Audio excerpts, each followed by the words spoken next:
Assalamu alaikum and welcome to another episode of Dear Masuma with myself, Sana Araji, and Masuma Jaffar, who will answer your deepest concerns and queries. Assalamu alaikum, Masuma. Walaikum salam wa rahmatullah. Thank you for joining us again. Thank you. So we have another question from a viewer, and they're saying, Dear Masuma, I've recently had a baby with my wife, alhamdulillah. However, although I am very thankful Allah has bestowed his blessings and mercy on us as a family, there are still things that I am struggling to cope with. My wife unfortunately seems to have major problems with postnatal depression after giving birth to our son. I have no idea what to do. My wife is always crying. She has trouble eating and also breastfeeding our baby, which was something very important to both of us. She is currently getting counselling, but I just wish things would improve at a faster rate. Do you suggest anything that I can do to help my wife with her postnatal depression? Bismillahirrahmanirrahim. I think this is so beautiful that husband's actually written in, concerned about his wife. A lot of the times, I think within our cultures, we seem to think that these things don't exist, and it's all in her mind, and she needs to just get past it and get over it. And it's not that easy. Postnatal depression is a real thing, and a lot of women suffer from it. And a lot of women don't even realize that they're suffering from it, and they think that they're bad mothers, and it's to do with hormone imbalance and so forth. So it's something that you need to get professional help with. And it's beautiful that he's recognized this. I think and he wants to help. One of the things that he says, which I would pull him up on, is that he says, I just wish things would improve at a faster rate. I'd like to give him an example of, if your wife broke her arm, you wouldn't expect it to fix at a faster rate. You'd expect it to fix when it's ready to be fixed. So if she's in plaster, if the doctor says, okay, this is going to take 6 weeks or 8 weeks or however long she has to have the plaster, you wouldn't question it. Of course, yeah. And it's the same sort of thing with mental illness as well. It does take a while, and it will happen at a steady rate, and he needs to be okay with that. So it's nice that he's acknowledged it. It's nice that he wants to be there for her, but I think he needs to recognize that it's a slow journey, and he needs to be okay with that as well. Yeah. So I think that's really, really important to start off with. There's a lot of things that he can do to help. He can just be there for her emotionally. Right. Tell her it's not her fault. Just literally just make her realize that she's not a bad mother. Because a lot of the things that don't help with the postnatal depression is when you beat yourself up about it, and you constantly tell yourself that you're an awful mother, and that makes it worse. So making her recognize that she's not a bad mother. Making her realize that he's there beside her, he will help her, doing things together with the baby. So helping her bond with the baby, but without forcing it on her. So a lot of women with postnatal depression have difficulty bonding with the new baby. So maybe just going out for walks, taking her and the baby out for a walk to the park, or just sitting together and sort of taking the pressure off her and trying to be there with the baby, but around her as well. So you're not taking the baby away from her, but you're trying to get her to bond without pushing it on her so much. Okay. Would you say for example, if he was to help her more at home and take the baby out instead of leaving the baby all the time with mom at home, would that be a bad thing to do? Or? It isn't a bad thing, but what he needs to do is get her to bond with the baby, but without forcing it on her. Right. Okay. So if he's taking the baby away from her, then she's not going to bond with the baby so much. Okay. And if he's forcing her to keep holding the baby and doing things with the baby, then she's going to resent that as well. Okay. So it's like finding a middle ground. Right. Okay. And also giving her me time as well. So sometimes it may be nice for her not to have the baby around and just having me time. Sometimes it'd be nice for them to have couple time. Yeah. So, asking family members, friends to sort of babysit, even if it's for half an hour. They don't have to go out anywhere. It can still be in the same house, but just alone together. Yeah, exactly, without the baby being there. Okay. he talked about how she's finding it difficult to eat. She's having trouble eating and breastfeeding. Yeah. So again, why is she finding it difficult to eating? Is it because of the depression she doesn't want to eat, or is it that she's, you know, there are certain foods that she's not enjoying? What is it about the eating that she's having a problem with? Is something that they need to discuss, and maybe, you know, they need to sort of eat together. You know, maybe sort of eat little bits throughout the day, because if she's breastfeeding, she will have to make sure she's eating and eating the right types of food as well. Yeah. And if she's finding it difficult with breastfeeding, you know, actually getting the midwife in to talk to her, you know, going to there's lots of classes on breastfeeding and things like that. She could pump as well. Exactly, that's what I was going to say. She could pump, and that takes the pressure off her as well. Yeah. What it does do is it takes away that bonding time between mother and child. So again, that attachment between the exactly. Yeah, between so yes, she could pump, but I wouldn't encourage that all the time. Okay. So maybe sometimes, and that gives her the freedom to actually then have more time away from the baby as well. Right. Okay. Which she may need. Again, I think he has to take her cue to find out what it is that she feels she needs, and it's, you know, it's nice that she's getting counselling. Yes. I would actually advise. I would actually tell the husband that if he can sit in some of those counselling sessions and they can have couple counselling, okay, that would help as well, because it will allow him to understand the postnatal depression a little bit better. Right. And, you know, it might help her to let him know what she needs from him within the counselling session. Okay. Because she may not feel that she can tell him outside the counselling session. So, you know, it might help. And it might help him also, because at the moment his focus is the new baby and the mother, but he's got needs and, you know, which he's got to worry, you know, that needs to be taken care of as well. Of course, yeah. So it would be good, you know, because obviously the fact that he's wishing that things would improve at a faster rate shows that he's getting irritated or, you know, maybe struggling. Yeah, struggling with it. So yeah, that has to be taken into account as well. Of course, yeah. So it would be nice for him to sit into that counselling and maybe get counselling himself, maybe do it as a couple counselling, family counselling, whatever they feel that there works. is lots of support for new mums and babies. I know they have like baby drop-in clinics, baby groups. I mean, when I had my children, I remember I would go to like baby massage sessions with a newborn baby, and then they will to kind of create the bond between you and the child. And you can have your husband there, and you can kind of take turns, and it'll be like a kind of moment for all three of you to kind of come together. There are lots of things that you could do. And the nice thing is nowadays, husbands can have paternal leave as well. Exactly. So, you know, he can actually take some time out as well from work to be there and actually bond with the baby and the mother, and allow the mother to bond with the baby as well. So going to these classes together might help as well, because she may feel it's too much for her to go on her own. Okay, yeah. So if he's with her, then she might want to go to these classes. And these are just classes that you're talking about, which are held from the council perspective, like from your GP and so forth.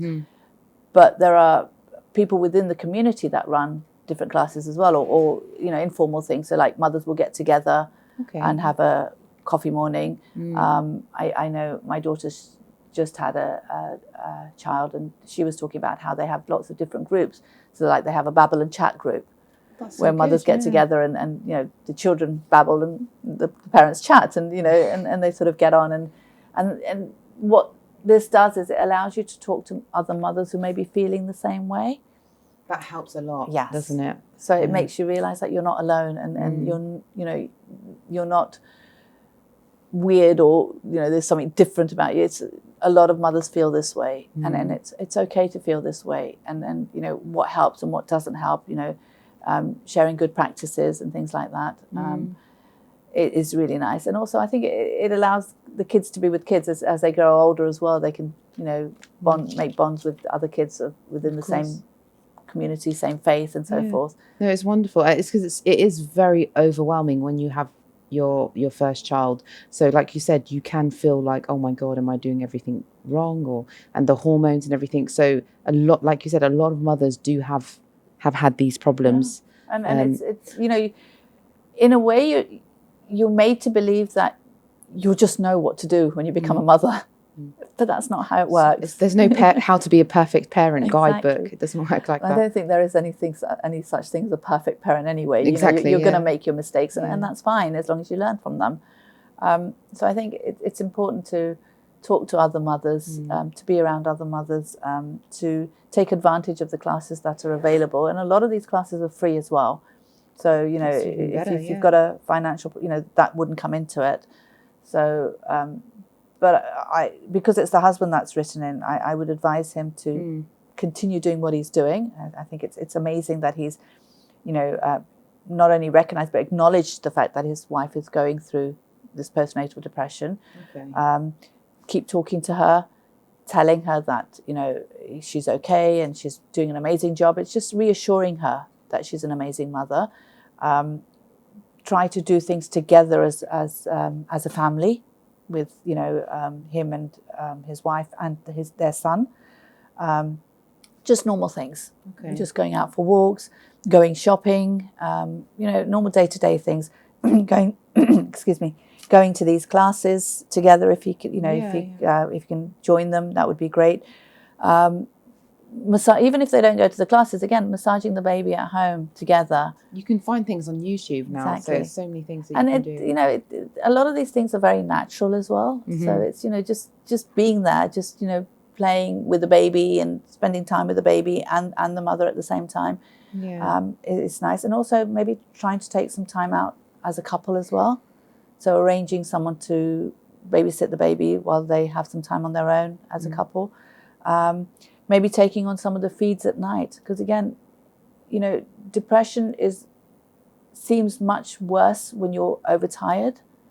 So if she's not getting enough sleep, and most mothers don't get enough sleep when they've got a newborn baby, it will be much more difficult for her to handle it. So it will antagonize kind of the postnatal depression. Okay. So, you know, if he's taking over maybe the night feeds, so maybe if she's, you know, if she pumps some milk out for him and then he can bottle feed the baby, that might help as well. Asking family, friends, again, if you can't take time off work, then, you know, asking family to help out and not seeing it as something that is a stigma or a negative thing. This isn't her fault. Exactly, yeah. So it's, again, making her realize that it's not her fault, making the family members realize it's not her fault, and just being by her side. And maybe he should research more about postnatal depression to get more of an insight, because it can, in extreme cases, it can get quite severe. Yeah. I know that on the BBC there was a documentary, about mothers who kind of were put into a ward hospital with their babies because their postnatal depression got so severe and they didn't get the help when they required it. Yeah. So I think knowing that how serious this is, and that it's not, how people think, you know, it will go in a week or two. Yeah, I agree. I think it'd be good for him to read up on it. But at the same time, I think sometimes when we read up on something, we overthink it.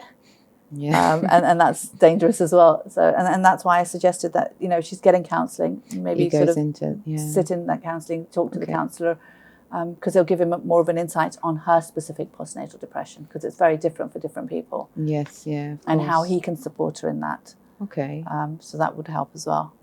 Okay. And what about in terms of like Islamically, is there something that he could do? I don't know, du'as or Quran or, you know? Yeah, a lot of the times I think, you know, it's one of the things that you can do. It shouldn't be the only thing, because obviously if you've got postnatal depression, you need to have professional help. You need to seek professional help. But yeah, you know, having the Quran being recited, you know, having a tape of the Quran when she's just sitting there with the baby will calm her down a little bit. You know, it speaks to the soul. So it does help. Talking to God actually helps. Again, there are people within the community that can help. So, you know, within our community, we have a group called Inspirational Minds, which is made up of professionals who will advise, and again, free of charge. It's done voluntarily. So, and it's confidential. So, actually, a lot of the times when we get counselling from outside the faith, it may not work as well because they don't understand the intricacy of the faith and how important a part that plays in our life. And I'm not saying it has to be a Muslim. As long as it's someone of faith, I think that helps. Obviously, if it's a Muslim, it helps a little bit more. And if it's someone of the same culture background, it helps even more because then they can understand where you're coming from. So sometimes I think within your own community, if you have people who you can just ask for advice from in a confidential way, that helps as well. So looking within the community to see if there is anything that's there which he can access, maybe. I think it's also making sure that she's not left on her own, because that then obviously makes her overthink things, and it doesn't help with the depression. When you're out and about, fresh air, people, things like that also help. But taking her cue, because it's different for different people. Some people may feel overwhelmed being around lots of different people. So actually asking her what it is that she feels will help is important. Just, making her feel that she's important. A lot of the times, I think, while you're pregnant with the baby, you're given so much attention. And then when the baby's born, it's like the mother's forgotten because all the attention's given to the baby. And, even if you're not going through postnatal depression, it is quite depressing that it's like, hang on a minute, I don't exist anymore. It's like I might as well not be here, except, I'm just there as a feeding machine for the baby, and that's it. So I think it's important for the rest of us to recognize that, the mother needs attention as well. She's been through quite a traumatic experience. When you're giving birth, it's very difficult, and it's important to not only take care of her physically, but mentally and emotionally as well. I think that's really important as well. Definitely. And I know we're focusing mostly on the mother, but you can see how all the attention goes on the mother and the baby, and the father is just completely just kind of separated from the whole thing, as in the one that needs to support all of this. So that's also a huge burden on the father. That's another thing that we need to take into consideration, because we expect the father to financially take care of the child and the mother, but there has to be a connection between the baby and the father. And if that's not encouraged, then there'll be a problem there as well. And a lot of the times, I think if the mother is connecting with the baby becomes the mother's all, and then the father's sort of pushed to the side. And again, that can be a problem as well. So there's so many different things that can, we need to take into consideration when a baby comes into the family unit. But yeah, it is. I mean, I remember when I had my children, I spent a lot of time with my actual mum and my parents. So although my husband was helping me a lot, I felt like that eased a bit of the pressure. So maybe if she does have family close by, I would go and take my things and literally go and stay with my family for a month or something. And I just felt like that really, with my first child, I felt like that really helped me kind of get into the momentum of being a mother. I know not everybody's able to do that, but if you do, maybe perhaps have something similar. And also I think that can be quite dangerous if you have a really good relationship with your mother, and then it's your mother bringing up the baby, and then the father's again pushed to the side. Of course, one extreme to another. Exactly. So I think you need to constantly be aware of what's going on, and the need for the father to bond with this baby is really, really important, because as a mother, you've bonded while the baby is growing inside you. When you have opportunities, like when you're breastfeeding the baby, you're alone with the baby. You have opportunities to bond with the baby, whereas the father may not get those opportunities, and especially if you've got a doting grandparent in the picture, then the father has fighting to get a piece of your own child. So no, it's true. But it's one of those things that I guess you have to kind of go through when you have a new child, and everyone who goes, I'm not saying everyone goes through postnatal depression, but you go through the similar struggles of having to. I mean, the dynamics changes totally in the marriage, because if you think about it, up to now, it's just been the husband and wife. and they've had each other's attention, full attention, and now all of a sudden the baby's come along, and if the father hasn't bonded with the baby, then it's like his wife's been taken away, her attention's been taken away. Exactly, And there could come a time, where he may resent the baby, and then he feels guilty for resenting the baby because it's his baby. And so all of those feelings come into it. So many things to consider, really. It's really intense. But inshallah, hopefully that's helped our viewer with with this situation. And I know it's probably very difficult, and many of you probably are perhaps struggling, or maybe you're on the other side of this and you're going through postnatal depression. But I guess having that support is probably and talking to others, and I think also talking to mothers whose babies have grown up, and recognizing that this also, this baby will also grow up, and I'm going to miss this time. So it's like I think it's very overwhelming when the baby's little, because it's like they need us so much, and it's really difficult to know what their needs are because they're not able to tell us.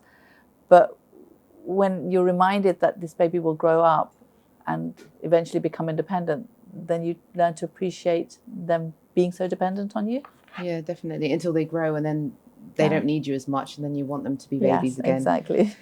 So inshallah, hopefully that helps. And it's quite an intense topic, something that needs to be taken quite serious, like you said.